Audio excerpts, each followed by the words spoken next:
Football Guys Fantasy Football Show. It's week 3, and we're giving you our must-start players. I'm Alfredo Brown, joined as always by Dave Kluge. And Dave, you mustached Lothario, you've got some fun must-start players this week, and we're deciding to go more positive. No more of the players you need to sit. At this point, you kind of know who you want to sit. And honestly, like we're just not going to get into the negatives. Let's only talk about players that we want to put into our lineup. Let's not waste time with the guys that we don't really care about. Dave, week 3, you've got a fun name here to kick us off, and it's the guy who's just been dominating right now in fantasy football. Rashid Shaheed, wide receiver for the New Orleans Saints, going up against the Philadelphia Eagles. The Eagles are 30th against wide receivers, and you and I both have him as our wide receiver 25 this week. Yeah, and I think this is just kind of, first of all, Rashid Shaheed is currently the wide receiver 7 in scoring. So I think that, a lot of people want to put him into their lineups, but they're going to see other people that they drafted ahead of him and say, I don't know if this is real or not. He's definitely been touchdown dependent. He scored a touchdown in each of his first 2 games, but I think Rashid Shaheed is here to stay. And I know Chris Olave is definitely the wide receiver 1, and the production hasn't been there for him. He's pulling the targets, and his time will come. He'll regress to a better average at some point. But Rashid Shaheed, the way that they're using him, moving him all over the formation, using him in pre-snap motion, doing whatever they can to get the ball in his hands, the more I watch this New Orleans team, the less I think it's a fluke. And I think a lot of people have seen years of mediocrity from Derek Carr and years of mediocrity from the New Orleans Saints, and they think that this is just some sort of bubble waiting to pop. But the impact that Clint Kubiak has made on this offense cannot be overstated. I mean, this was a team last year that had almost no pre-snap motion. You knew exactly what you were getting from the team every single time they lined up, to now they're keeping defenses on their heels and they're guessing. They don't know what's coming next. And Rashid Shaheed, his versatility is a big part of that. Now, we might get A.T. Perry back this week, and I think that A.T. Perry is going to be a regular part of the rotation here. But Rashid Shaheed, what he can do with his game-breaking speed, what he can do after the catch, what he can do getting behind defenses, that's not something they're just going to be able to shelf. So, like I said, you might be looking at your lineup saying, I don't know, I want to start Rashid Shaheed, but I don't know who to put him in ahead of. Well, I've got him as my wide receiver 25 this week, and some players that I have behind Rashid Shaheed: Xavier Worthy, Amari Cooper, Stephon Diggs, Brian Thompson Jr., Calvin Ridley, Jaxon Smith-Njigba, Jaden Reed, Deontay Johnson, Khalil Shakir, some names that you definitely drafted ahead of Rashid Shaheed and probably weren't planning on making a switch this early in the season. But man, you got a receiver inside the top 24, and our rankings at Football Guys have him even higher. I am doing whatever I can to try to fit him into my lineup this week. Yeah, we're getting to like the weird point in the season where you can't keep calling things a fluke. Maybe after the first 2 weeks, you're like, oh, okay, well, uh, Rashid Shaheed gets a touchdown each week. The Saints offense keeps blowing up. Someone's got to figure them out, right? And I think over the next 2 weeks here, like we're going to find out. It's are they for real? And even if they're not, you got to imagine if they just come down a little bit from these 45 and 50-point explosions, it's just the offense is still going to be pretty darn good. And Rashid Shaheed has become such a viable part of this offense, especially for fantasy. You've got the Taysom Hill injury where we're not quite sure what he's going to be available for next week. And Derek Carr, there's just something that has been there with him and Rashid Shaheed where there has just been there's been chemistry. There's been chemistry deep down the field. And if that's always going to be there in this offense that is using play action at a ridiculous rate, I like it. I like it, Dave. Yeah, and one other thing I'll say, I know we don't talk like a ton of betting on this show, but blown away that the Saints are favorites ahead of Philly this week. I mean, Vegas has given 2.5 points to Philadelphia, which is crazy to see. So this New Orleans team, man, I think they're the real deal. I think that they had a lot of good playmakers, and for years we were just like banging our head into a table, wondering like how can all of these talented playmakers on this offense not be productive? And now they finally have an offensive coordinator that's been able to unlock all of them. So I think it's the real deal. I'm going to continue buying into the Saints offense. Hey, the vibes in Philly suck Ye- right Yeah, now. yeah. So what are they? 0-7 in their last however many games. It's really bad right now. Really, really bad I in think they Philly. they won And week 1, didn't they? Yeah, they beat the did Packers in they? week 1. Yeah, Okay, so it was a they're tough like win. one. It was something like they're 1-7. Yeah, It's because like they a tail really spun. bad stretch of games. Yeah. Yeah, the end of last season, Jalen Hurts picked up that knee injury that wasn't a knee injury. Remember, he's like limping around in a brace, and he's like, "No, I'm not injured. I'm fine." And like they never declared his injury. He seems healthy this year, but he definitely isn't the same rusher that he was in years past. Like, we're not getting 2021 Jalen Hurts, 2022 Jalen Hurts. I think that now his rushing kind of comes out of necessity rather than being a really impactful part of the offense. So definitely not the same offense, but totally getting off on a tangent here. Just crazy to see that the Philadelphia Eagles are underdogs to the New Orleans Saints. Yeah, I'm looking at it now. They lost 6 of their last excuse me, yeah, they lost 5 of their last 6 games last year. And then right now, 1-1 in the season. So the vibes in Philly are just not great. Like Philly fans have not been happy. So it doesn't surprise me. It doesn't surprise me that the Saints are listed as favorites right now. And that Saints offense, man, they look so fun. Before we keep going on here, just want to remind everybody you got a bunch of ways you can enjoy this show. Football Guys Fantasy Football Show. First one is here on YouTube. If you're watching, please take a second to like this video, comment down below with your start sit questions. We'll do our best to get back to each of those, and subscribe to the channel. Duh. If you're watching, subscribe. Very simple. And then for audio, we've got Apple Podcasts, Spotify, probably some other cool version of a podcast app that I've never even heard of. But if you're listening there after this episode, just take a sec, leave a review. It could even be a bad review, but just 5 stars. Like I hate Dave's mustache. It sounds terrible on the microphone. 5 stars. Oh God, don't do that. Stop. Stop. Can you Please hear that? stop. Was that picking up? Yes. Yes. It was Nice. awful. Lovely. It sounds as Lovely. bad as it looks. Oh, and I God. also want to say we're not losing our jobs. I think some of the YouTube commenters took that comment yesterday a little bit literally. I was trying to joke. We're Were we're, they we're secure happy? in our jobs. No, it's just people were asking us why we were begging to keep our jobs. I think we have a little bit of job security here. Whether you leave reviews or not, we'd appreciate the reviews. But for anyone worried that Alfredo and I are getting fired, I don't think that's actually happening. At least 10 Apple Podcast reviews by the end of the week, or I'm gonna send a note to Joe Bryant. Let's get Dave fired. So there you go. That's what we're doing. All right, I'm gonna go to my start of the week. First one here. Talked about it a little bit when I talked about Jamar Chase earlier in the week and how he was a buy low candidate, but Joe Burrow is a smash start of the week here for the quarterback spot, going up against the Washington Commanders, who are dead last against quarterbacks.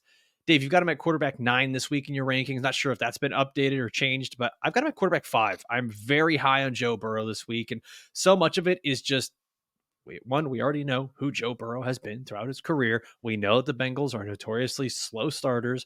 We know that this has the formula for the get right game. The Commanders have allowed the most passing touchdowns to quarterbacks in the NFL. Go back week 1, Baker Mayfield, 4 touchdowns, finishes as the QB2. Week 2, Daniel Jones, 2 touchdowns, quarterback 6. Joe Burrow coming off of a really actually a tough matchup against the Kansas City Chiefs, and he was the quarterback 10 in that game. This game, even if it gets away from the Commanders, they still have enough firepower on offense to keep it interesting and keep the Bengals passing. I do listen. I don't see how Joe Burrow does not finish as a top 5 quarterback this week, outside of some just crazy instance happening. I'm not going to like wish anything or wish cast anything or predict anything, but all the stars are aligning for an absolute blow up game for the Cincinnati Bengals. And any of those buy low windows for Joe Burrow or Jamar Chase are probably going to slam shut this weekend. Yeah, I got Joe Burrow as my QB8, not my QB9, so still a little bit lower than you, but yeah, can't ignore the matchup. Got him ahead of CJ Stroud, Justin Fields, Baker Mayfield, Derek Carr. But the big one for me is that I've got Jamar Chase as my wide receiver 1 this week. I've got him ahead of CD, ahead of Amonra, ahead of Justin Jefferson. We know that this Washington offense has just been a pass funnel over the last couple of years, and I won't say much more because I'll talk about the Bengals a little bit later in this show. Yeah, I kept that one short. It's an easy one. Just start Joe Yeah, Burrow. You, yeah. you drafted him to start him. If you're not starting him against the worst pass defense in the NFL, why'd you draft him? Like, what are we doing? What are we doing? Is Dave, this the 3rd straight year the Bengals have started 0-2, I believe, right? something like that. Something. Why Yeah. are we doing this revisionist history thing where like we're going back and like, what happened last year? Do you remember? Like, dude, I don't remember what happened last week. Like, I need to put notes on what happened in week 2 because I forget that quickly. I I have was no idea what happened last year or the year before. I was just kind of diving into it because I wanted to see if like 0-2 was a death sentence for teams, and it's not. Last year, the Houston Texans started 0-2 and made the playoffs. Last year, the Bengals started 0-2 and had Burrow not gotten hurt, they probably would have been in the playoffs. I only went back though. I was only able to find, and maybe somebody can tell me if there's another example. I think the 2001 Patriots are the only team I could find that started 0-2 and won a Super Bowl. So if those are the aspirations, 0-2 is a rough start, but yeah, 0-2. like it's not that big of a deal that people make it out to be. Like you have a 2-game losing streak in the middle of the season, nobody thinks twice about it. But you start off the season 0-2, and suddenly the sky is falling, and your team's out of the playoffs.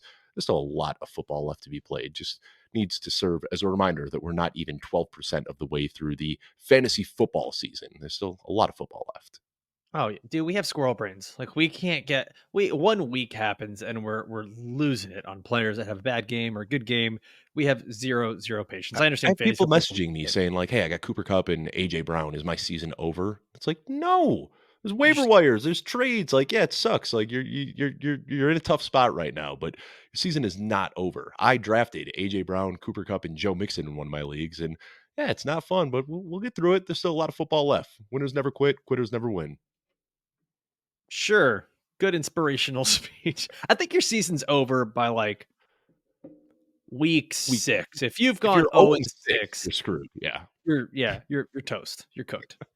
All right, let's go to our next player on here, Dave. You got Isaiah Likely as your tight end start of the week.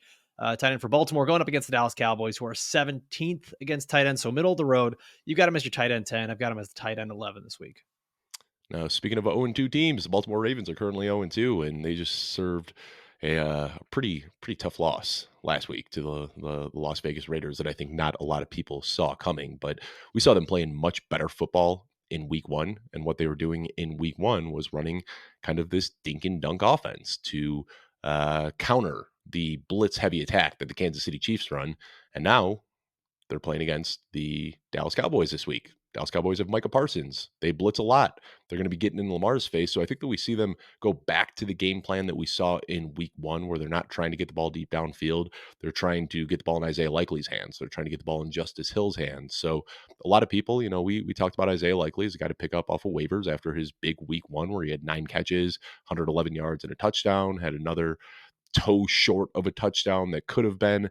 And then in week two, a lot of people plugged him into their lineups and were disappointed with the 2 catches for 26 scoreless yards. But I think that we're going to see them, like I said, go back to what we saw in week one, where they're going to want to get the ball to Isaiah Likely, and it's going to be on screens and slants and whatever they can on these little short routes to just get the ball out of Lamar Jackson's hands, so he's not dealing with the pressure from this Dallas defense. I could be overthinking this a little bit, but we saw them in week one look like a good offense. We saw them in week two look like a bad offense. You'd think that after looking at the game film from both games, they're going to say, "Hey, let's go back to what worked well in week one." So I have Isaiah Likely this week a little bit higher than I think most people do. I'm still ranking him as a tight end one despite the down week. I've got him ahead of Dallas Goedert, Pat Fryermuth, Mike Gesicki, Jake Ferguson, who's likely going to be limited. So Isaiah Likely right now is my tight end 10. I've got him in the same tier as Taysom Hill, who has also kind of been disappointing to start the year, but left last week's game with an injury. Got him in the same tier as Dalton Kincaid, who's been kind of disappointing as well. And then we've got our top 7 that's kind of clear cut from there on out. But Isaiah Likely fits in for me as a high end tight end 2, low end wide tight end 1, kind of in that streaming range. But I'm trying to plug him in because of this matchup.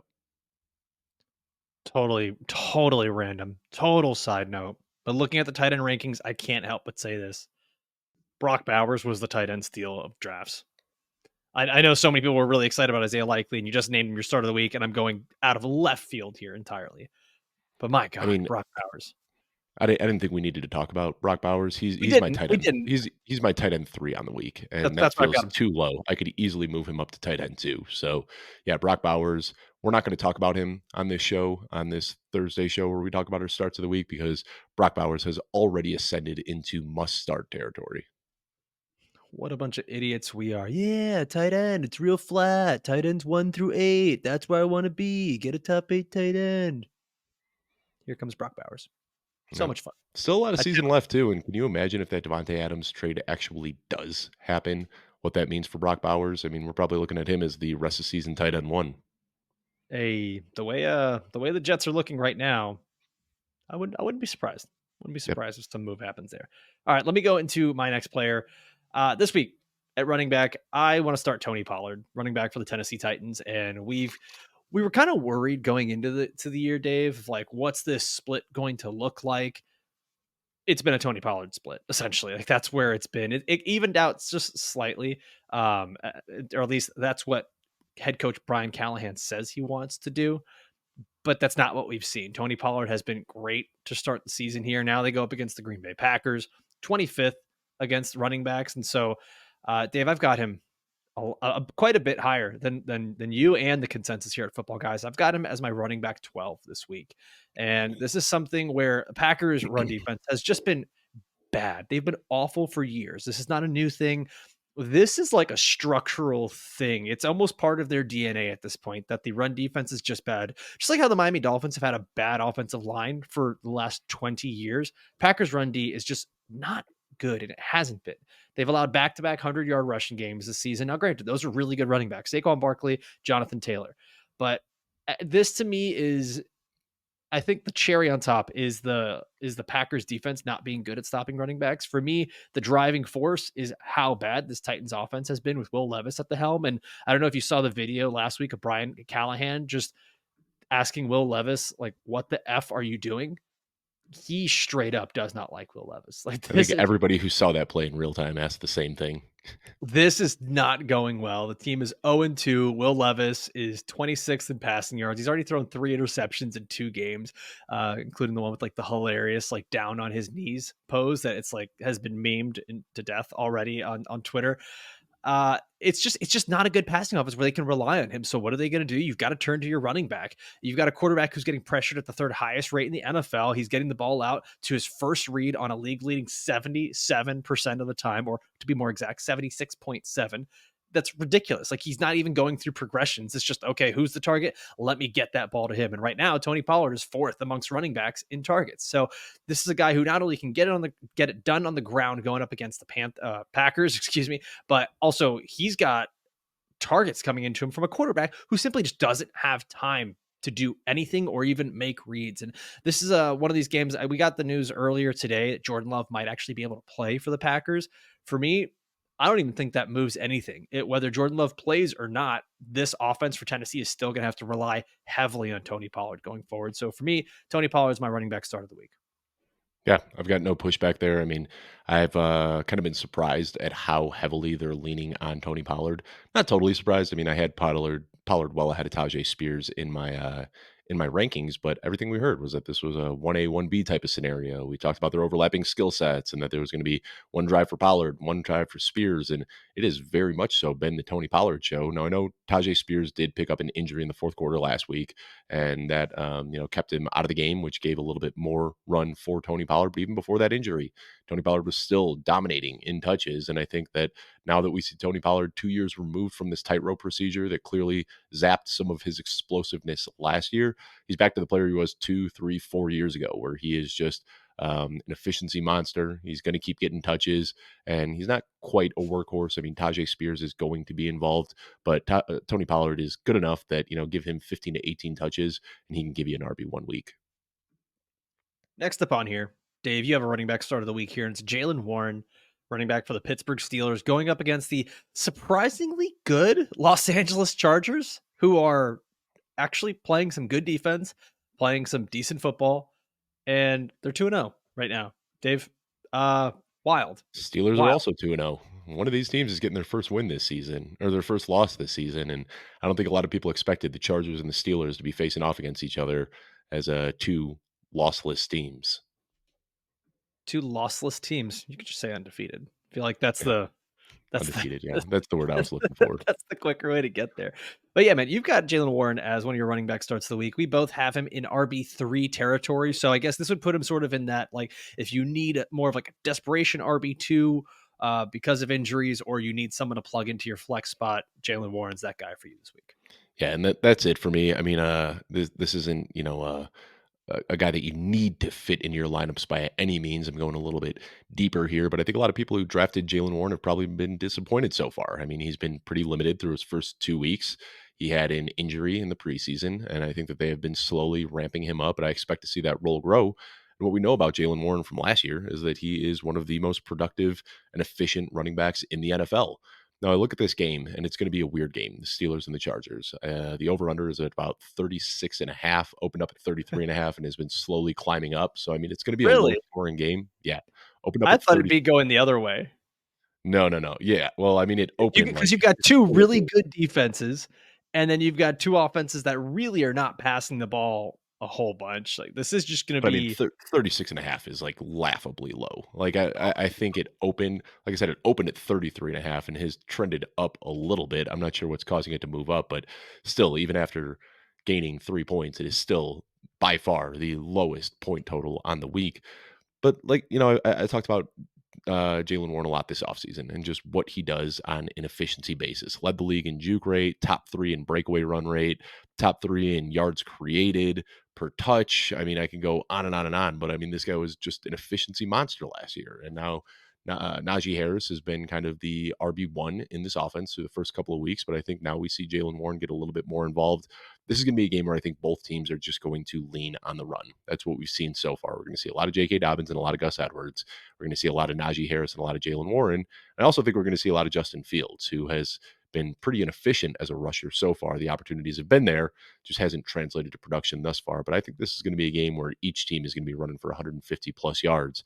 I want Jaylen Warren just because I think that his role is going to grow a little bit. So again, this isn't like a smash start, do whatever you can. I'm not telling you to bench, Alvin Kamara for Jaylen Warren. That's not what I'm saying. But I do have him ahead of DeAndre Swift, Javonte Williams, Ty Chandler, Deonta Foreman, some guys who, have been uh, kind of teetering on that startable territory. Some guys who might have been a little bit disappointing so far to start their season. And I am a little bit more above consensus on Jaylen Warren than most this week, just because I think that this is an opportunity for him to bounce back and to leave that injury in his rear view and be a little bit more involved like we saw last year. man. All I can think of right now is the "Let Them Fight" meme from Godzilla and Kong, where we've got Arthur Smith going up against. I mean, pick your monster or kaiju from the Chargers, whether it's Jim Harbaugh or it's Greg Roman.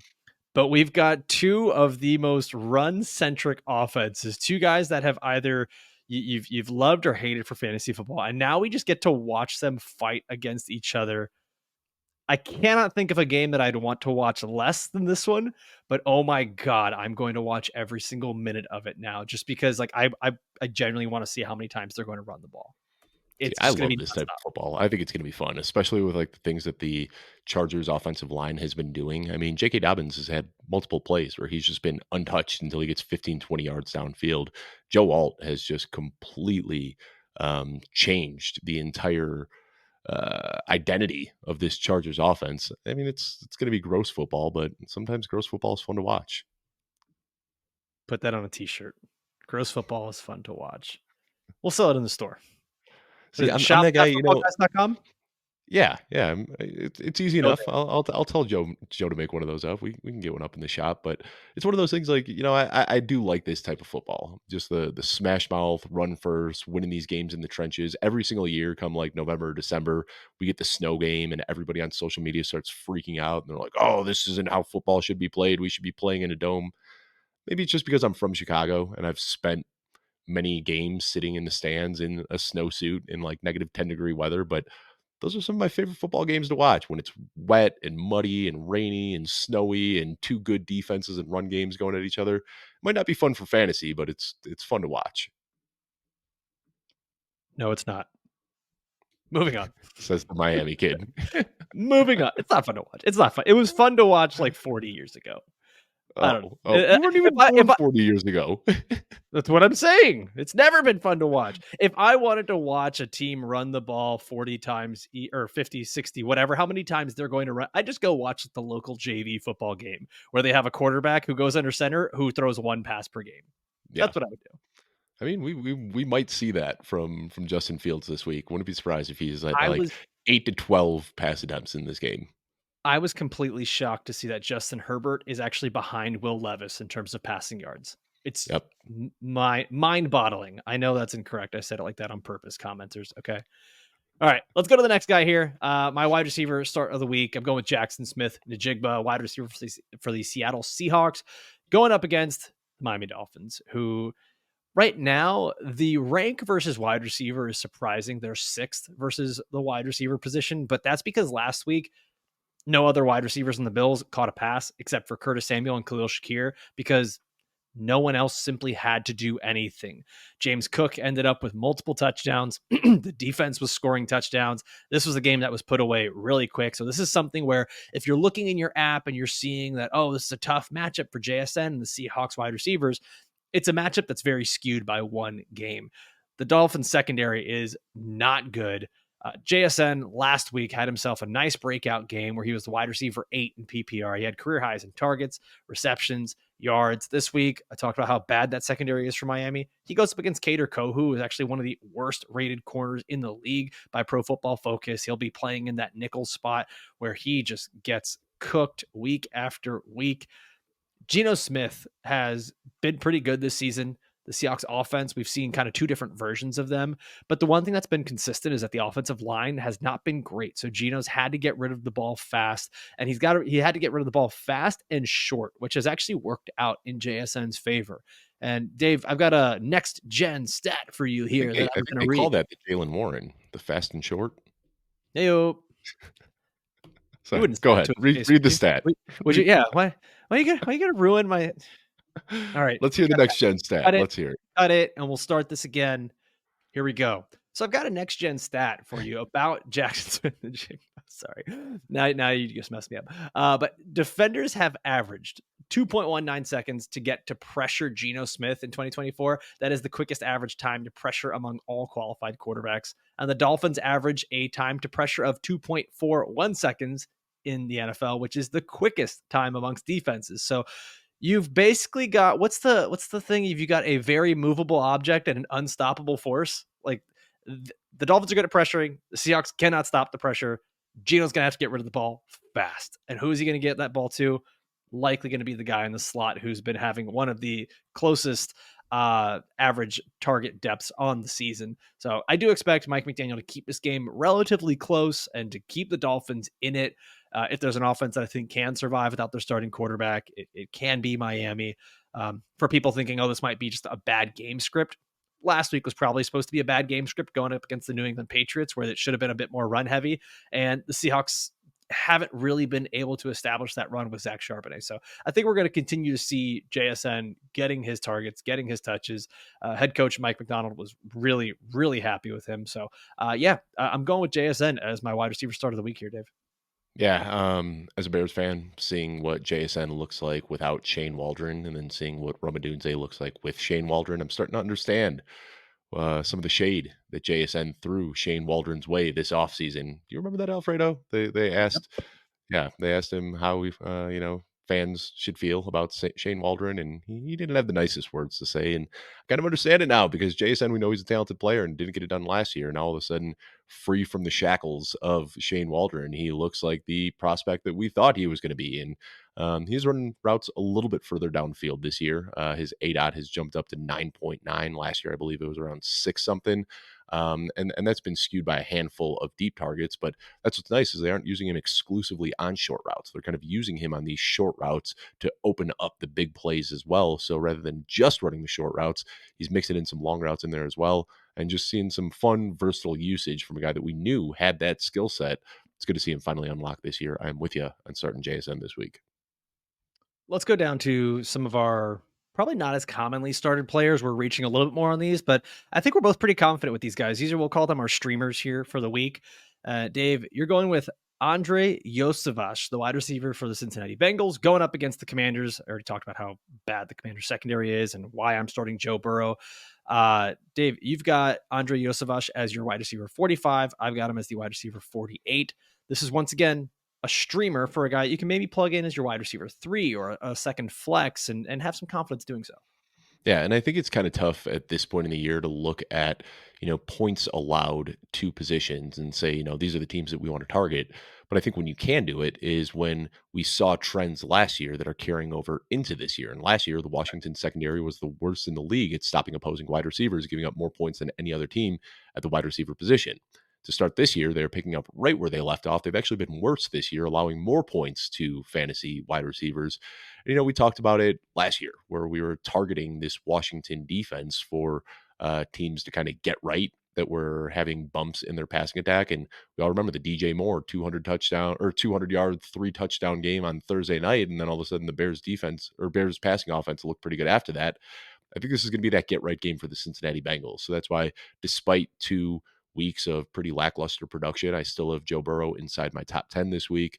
Jamar Chase has been pretty disappointing. And like I said, I've got him as my wide receiver 1 overall. And this week with Andrei Iosivas, Yosavash. I think. Yosavash? Iosivas. Yeah, I believe that's it.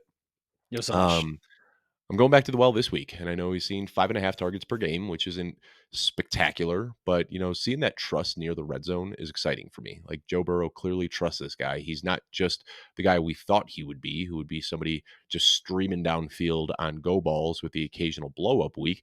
This is a guy who's getting, usage near the red zone and near the end zone, which I don't think people really expected. So I've got him as my wide receiver 46 on the week. I've got him ahead of Jerry Jeudy, DeAndre Hopkins, Darnell Mooney, Tyler Lockett, Gabe Davis.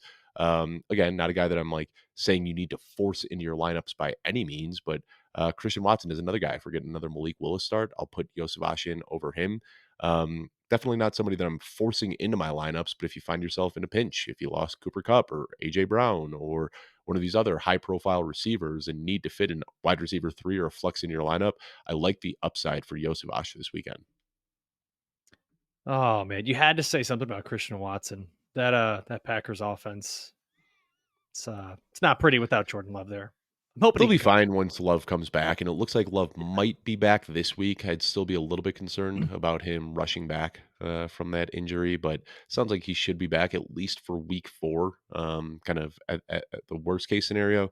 But yeah, I think overall, even if Love does return this week, I'm probably tempering expectations for the pass catchers slightly. But if Malik Willis is starting, I mean, I'm kind of say a prayer and plug Jaden Reed in to my flex spot, but I don't want Dubs. I don't want Watson. I don't really want I don't want anybody anyone. else in this offense. I don't want anyone. I don't want anyone. Also, how did I miss the opportunity to drop a share reference? Do you believe in life after love? I'm really upset about that one last week. Anyways, let's go to the next player on here.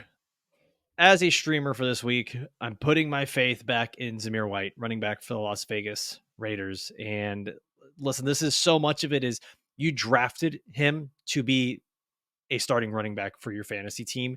And it's probably been very disappointing so far. The Panthers are a run funnel defense. This is not something that's just from this year. This is from previous years. And now they're without Derek Brown, their defensive tackle. And this can almost just be like a running thing, right? It's just go and look at whichever running back is going up against the Panthers that week. And that's probably going to be it. Now, this could change. I'm leaving this caveat in here. This could change due to game script if Andy Dalton runs the Panthers offense really well, which is right up there. We talked about this on our trade episode that Andy Dalton could absolutely crush for the Panthers. And then all of a sudden, they're not this run funnel defense. Teams are going to have to pass a lot more against the Panthers. So it's very possible. But Raiders, it's interesting. They have been one of the most pass heavy teams, excuse me, the most pass heavy team in the NFL through 2 weeks here. And that's just not in Antonio Pierce's DNA. He wants to change that. He's been talking about running the ball more. And honestly, just the Raiders are not going to be able to keep up with teams if they try to do this passing thing.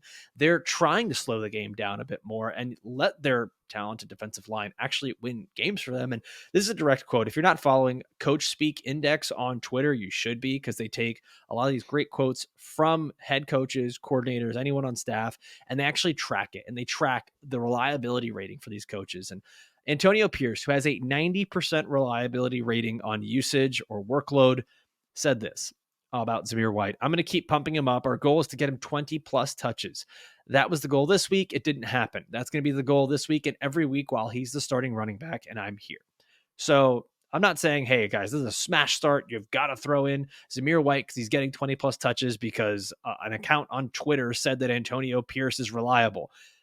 This is something where it does seem like all the stars are aligning properly for him to at least be a decent flex start this week and have a get right game where you can say, okay, I do still have some value in Zamir White. And obviously, this is for the teams where it's a little bit more desperate. You've had enough of these injuries where you kind of have to start Zamir White or you're on the fence about him. And I would lean towards Zamir White in this case. Yeah, when I sent starts and streamer recommendations over to you yesterday. I actually had Zamir White in my first look, and then exactly what you said. You know, the fear that Andy Dalton pushes this to an unexpected game script is what caused me to cool off on him a little bit. But Yeah. regardless, the run defense for the Carolina Panthers has been terrible. So even if they do have to abandon the run at some point, we can see Zamir White go in early, maybe get a first, second quarter touchdown that kind of helps pad his stats a little bit. I'm still a little bit cautious just because I don't know exactly what this Panthers offense is going to look like with Andy Dalton, and they might just come out and hang 360 yards like they did last year. So I get it. I mean, we're talking deep down the rankings here. Like we're not saying this is a guy that you need to fit in your lineup. So I understand, exercising a little bit of patience, but if Andy Dalton isn't the guy that we saw in his one start last year, this could easily be a good game for Zamir White. All right, those are our must start players. We're going to get into our start sit questions sent in from you guys. Reminder, you can always send us your start sit questions each week. Fantasy show at footballguys.com. Also, make sure you're following us both on Twitter. I am at Alfredo A. Brown. Dave is at Dave Kluge, and we put out, requests there to get some questions from you guys. Dave, let's rapid fire through these because I'm sure there's going to be people with similar scenarios. So, first question we get here from Blake. He says, Khalil Shakir or Christian Kirk. I lost A.J. Brown and Debo. Blake, we all lost A.J. Brown and Debo. Okay, don't be selfish. We all lost them. Khalil Shakir or Christian Kirk, Dave? Who are you going with? I've got Khalil Shakir pretty comfortably ahead of Christian Kirk. It's closer for me, but I do have Khalil Shakir ahead. So he's my wide receiver 35 with Kirk at wide receiver 38. So Khalil Shakir there for you, Blake. Let's go next one here. Coach Pierce on Twitter asks, Samaje Perine or Chase Brown?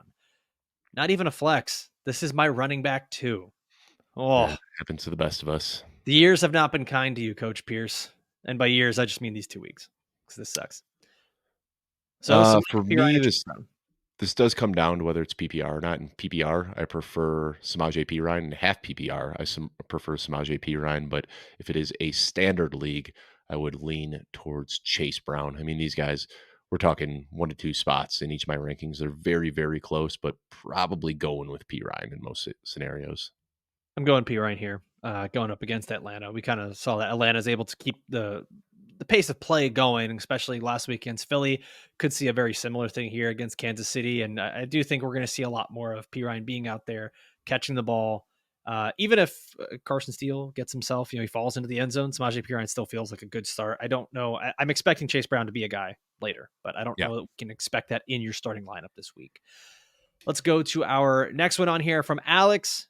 He asks, Braylon Allen, Ty Chandler, Zach Charbonnet, pick one. I'm leaning Sharbs since Ken Walker didn't practice, but if he's limited, do I risk playing Sharbs if he might be second in line again? I lost Pacheco. If Kenneth So Walker is out, Charbonnet is inside my top 15. Like, not even thinking twice about that. He was a workhorse last week. Might not have had the best efficiency, but I mean, he was just getting every single touch out of that backfield. So that's a no brainer for me. But if Kenneth Walker, I gotta plug the show that we do on Fridays with Jeff Bell. We'll talk through all of these injury updates and whatnot. And depending on what we expect from Ken Walker, if he is active, then I'm going Ty Chandler here. But I yeah, don't expect him to be active, so I'm almost assuredly going with Charbonnet. exact same answer from me. I don't expect Walker to be active. Charbonnet, if not, Ty Chandler. I've seen reports, just to peel this back a little bit. I've seen reports that Ken Walker could be out for quite some time. It's an oblique injury, and there was a video going around yesterday where he was running in a straight line and pulled up after running in a straight line and pulled his oblique.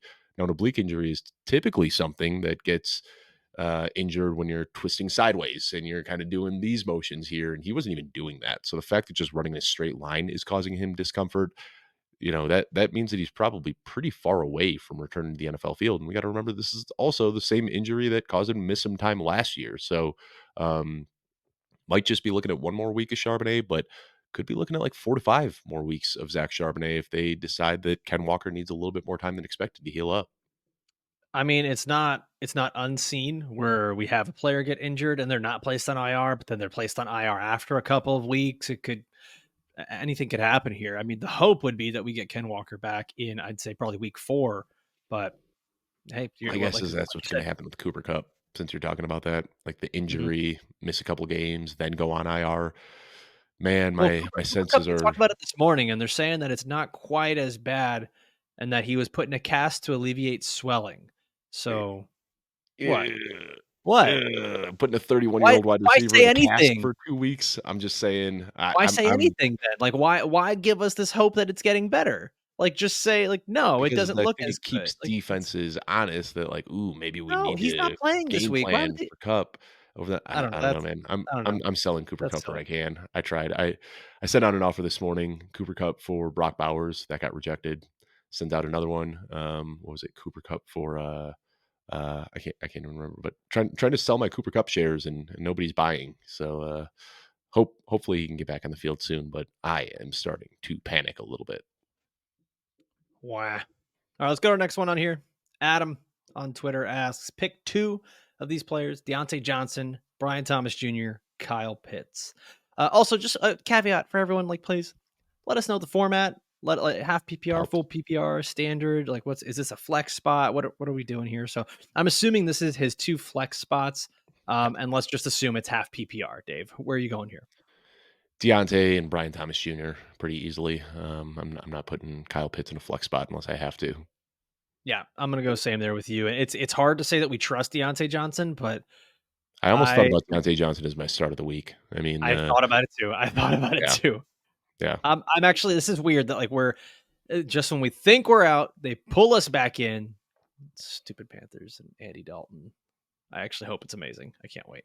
All right, next one What on I'm here. excited, what I want to see is this Panthers offense look good, and then bring back Jonathan Brooks in 2 weeks. That is going to be the best case scenario. Is that this offense is Oh, good enough that Jonathan Brooks can actually because like that was my big fear was watching the Panthers offense for the first 2 weeks. I'm like, all these Jonathan Brooks bags are just dead. Like even if he does get activated, like who can get anything done in this offense? If Andy Dalton can keep defenses honest and that opens up opportunities for Jonathan Brooks, I'm retiring after this year. I'm going to be a rich man. all right. Let's go to the next one on here. Delmes. Well, somebody on Twitter asks Devin Singletary or Carson Steele. I lost Isaiah Pacheco, so I'll start this one off. I'm going Devin Singletary over Carson Steele. I Yeah. think I said this earlier. Steele could fall into the end zone.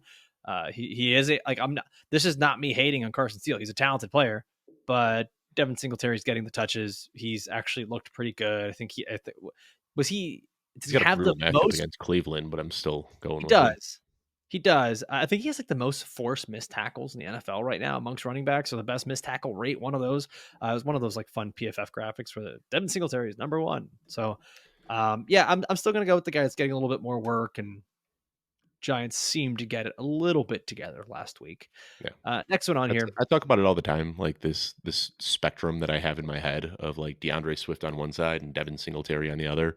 Devin Singletary is the guy from like an analytical standpoint, is small, relatively unathletic, undersized, doesn't have any gaudy efficiency metrics or anything like that, but coaches love him because he does the little things that running backs are supposed to do. He hits the hole, he keeps his legs churning, picks up those extra yards, and I think a guy like that is going to maintain his role. Like as much as I love Tyrone Tracy and I hope for his opportunity to come, Devin Singletary has done nothing so far this season to put his job in any sort of risk. He's doing exactly what the team asks of him. Devin Singletary reminds me of my favorite flag football team I was on. Our team name was Small but Slow. And yeah, we were all small, we were all slow. It did not go well. All right, next one on here. Officer Nordberg, thanks for joining us. That's a Dave, do you know that reference? Officer Nordberg? Nope. Really? I'm not a pop culture guy, man. It's What do you taken mean? about a year and a half of us doing a show together almost every single day for you to finally start to realize it. But I don't watch a lot of That you TV. just I don't watch a lot of movies. I assume that's from some TV show that I've never watched before. Yeah, no, it's actually it's from a movie, the Naked Gun series. And you know who it is? It's OJ Simpson. Oh Playing gosh. he plays a cop or an agent. It's like he's like the sidekick or the friend of the main character. Anyways, Officer Nordberg is asking here, Chuba or Cortland Sutton at the flex in a PPR league. Thank you for your service, officer. You asked this question the appropriate way. Who is available on waivers would be how I answer that. I know we're not supposed to answer a question with a question, but man, if you're between Sutton and Hubbard, you might just want to take that one on the chin. Um, I'm gonna go with Sutton Yeah, here, but okay. yikes, not feeling good about either of those. Yeah, for the sake of answering the question, let me look right here in my Flexi Flex rankings that I've got, and yeah, I'm going Sutton. Yeah, Going Sutton keep just scrolling on down and the scrolling down and scrolling down, and there he is. I found Sutton's name before I found Hubbard's. basic. Oh wait, no, I lied. I actually just misread it. I do have Chuba Hubbard 2 spots ahead of Uh, Cortland Sutton. So, in PPR, uh, it's it's the way that football guys like puts them because remember like it takes into yeah. account the projections. Let me see. They're projected the difference is 0.04 Oh, difference. I personally, I'd go with if I'm making a decision here, I'm gonna go with Cortland Sutton because I feel like he can at least like pop off for one long catch from Bo Nix, who hasn't completed a deep pass, anyways. or I mean, like 3 catches for 15 yards is probably enough to outscore Chuba Right, right. Like that's in really all you PPR. just Yeah. get something. Get something. I think that Chuba is more likely to give you like a goose egg than Sutton is. Hey, maybe this is the Bonix breakout game. Just kidding. Next question. Next question. Uh Florida Snow on Twitter. Hmm. Let's not dive too deep into that. Hmm. So they ask, jeez. Stuck between Malik Neighbors or Chris Godwin for the last wide receiver spot. Standard scoring. So we're going back the other way. Dave, Malik Neighbors, Chris Godwin, wide receiver spot, standard scoring. Man, this one is so tough. I really don't want to bench either of these guys. I've got them really close, and I'm looking like I have Malik Neighbors ahead of Chris Godwin by one spot, but I Hmm. don't feel that great about it. Like part of me wants to say Chris Godwin, and I think I'm going to make that switch right now here on the show. I mean, Chris Godwin is the wide receiver one in scoring, and he's not doing that by having one huge touchdown, padding his numbers or anything like that. He's doing that by being a target magnet. Like he's just been pulling everything in his direction. On top of that, they're going up against Denver, and Patrick Surtain could end up spending a lot of his time sitting on On top of Mike Mike Evans, Evans. which opens up even more Phrasing. opportunities for Chris Godwin. Yep. Yeah. So, I just made the switch. I had him as my wide receiver 14 and 15, flip flopped him. I've got Godwin ahead of Neighbors. Not a good spot to be in, though, man. I mean, I'd try to make a trade, see if maybe you can pull in a running back or a tight end or a position that needs something like that because I don't want Neighbors or Godwin on my bench. Yeah. Not I'm going with Godwin here pretty like clearly. I don't know how the Cleveland Browns defense looks at last week's game and says, we'll just let Malik Neighbors keep running free on these underneath routes like he did last week. Yeah. It's clearly the only player that Daniel Jones can pass to successfully. Granted, he's an incredibly talented player. 67% target share. Yeah, like it's comical. It's comical. And all the things you said about Denver and Pat Surtain Jr. being, shadowing Mike Evans. Yeah, I'm going to go Chris Godwin here. Dude, I Um, was on Andrew Cooper's show last week, and he used maybe this is like a common nickname. I haven't heard it yet. Certain death for wide receivers that have to go up against Pat that's funny. Surtain. I love it. That's a good one. Next question on here, final two, and we'll finish up the show here today. Payne on Twitter, not like ouch pain. It's spelled differently. P Yeah, A read Y this N question E. though. He's in some pain. Okay, yeah, maybe we should just change the spelling of the name. 12 team PPR double flex. So the second flex spot is between Keon Coleman, who I know, Samaje Perine, maybe Javonte Williams, maybe, and Deontay Foreman.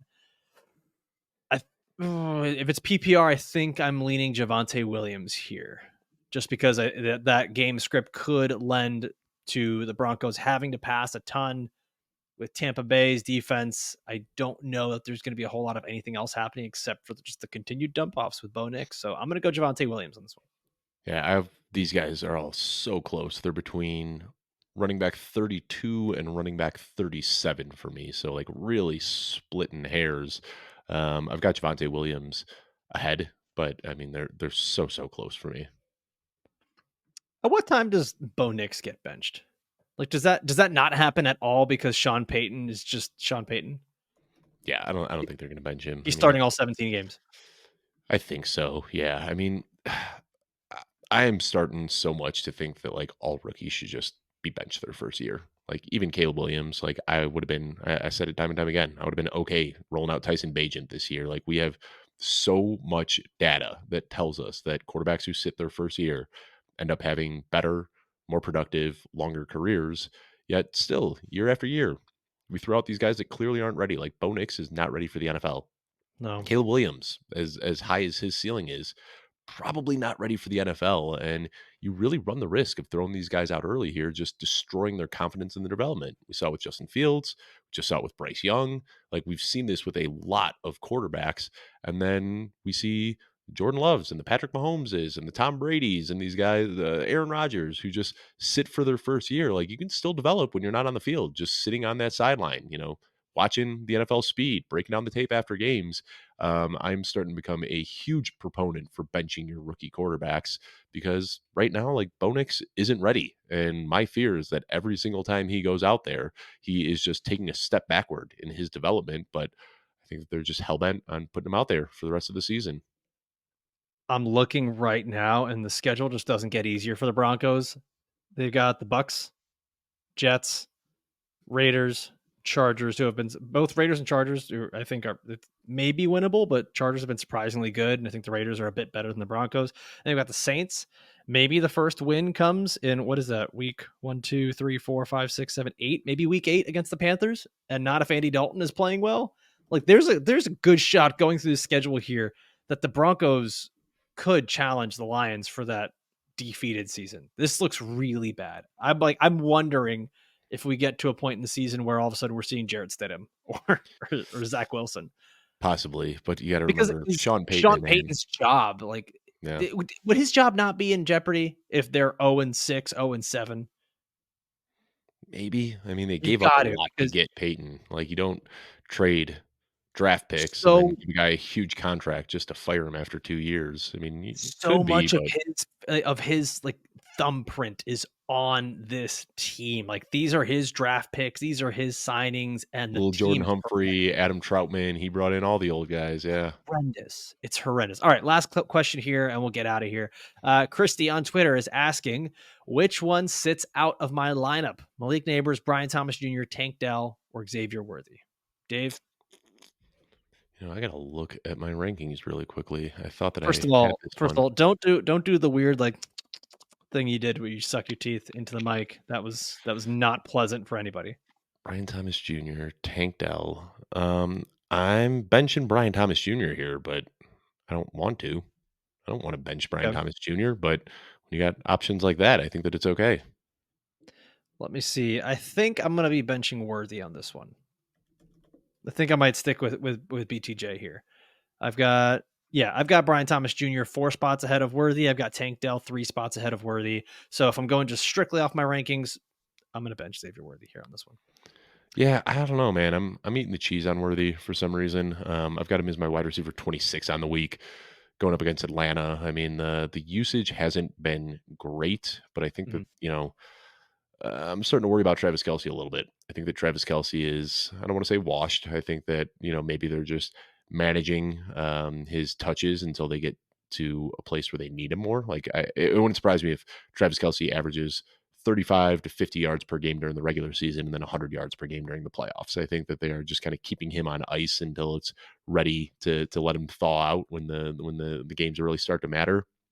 But with Rashi Rice, the way that he's been playing, just such a nice complementary piece to Xavier Worthy. Now, with no indication that Hollywood Brown is coming back this year, I think they're going to start trying to get the ball in Worthy's hands a little bit more frequently. So I might be a little bit too bullish on Worthy this week, but I've got him right behind, Rashid Shaheed, who I talked about as my start of the week. I've got him ahead of Amari Cooper, Stephon Diggs, Brian Thomas, Calvin Ridley. I'm pretty in on Worthy this week. Honestly, that's kind of my strategy as well. It's just to coast through all of these early weeks of the season. And then by week 13, I really start to get it locked in for the podcast. Dave, we I couldn't be making it more obvious right now. Dave, we did it. We did it. We got our week 3 must start players. We got our streamers. We answered some questions. You're going to be back tomorrow with Jeff Bell on the audio side, where you're just going to be going over the news and notes from the week, taking a look at the injuries, the practice reports, who's playing. And then Sunday morning, we've got our live stream with Joey Wright, Jagger May, Jeff Bell, Adam Hutchinson, and a whole litany of football guys, guests that are joining here on the channel. And then we'll be back again to commiserate next Monday, going over some waiver wire pickups for week 4. So, as always, want to thank you guys for watching and listening all the way through. For myself, for Dave Kluge, we'll see you next time. Adios.